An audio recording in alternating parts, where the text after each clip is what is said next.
జగన్ పాలనా తీరు వల్లే ఏపీలో విద్యుత్ వ్యవస్థ పూర్తిగా దెబ్బతిన్నదని, విద్యుత్ సంస్థలన్నీ నష్టపోయాయని మాజీ మంత్రి కాల్వ శ్రీనివాసులు ఆరోపించారు. గత 5 ఏళ్లలో రాయలసీమ రైతుల వ్యవసాయానికి విద్యుత్ కూడా అందలేదన్నారు. కేవలం వైఎస్ జగన్ అసమర్థ పాలన వల్లే విద్యుత్ రంగానికి తీవ్ర అన్యాయం జరిగిందని శ్రీనివాసులు మండిపడ్డారు.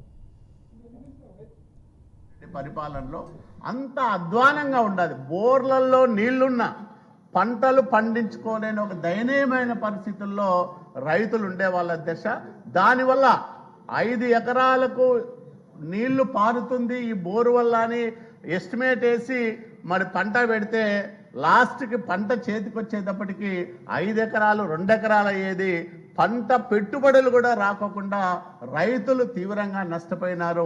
ఇది కేవలం జగన్మోహన్ రెడ్డి అసమర్థ పాలన, స్వార్థపూరిత చర్యల వల్ల, లంచాలకు కమిషన్లకు కక్కుర్తిపడి విద్యుత్ రంగాన్ని సర్వనాశనం చేసిన మూలంగా వనగూరిన నష్టాలు రాష్ట్రానికి, అట్లాగే వ్యక్తిగతంగా రైతులకు, మరి విధానపరంగా విద్యుత్ రంగ సంస్థలకు తీవ్రమైన కష్టాలు నష్టాలు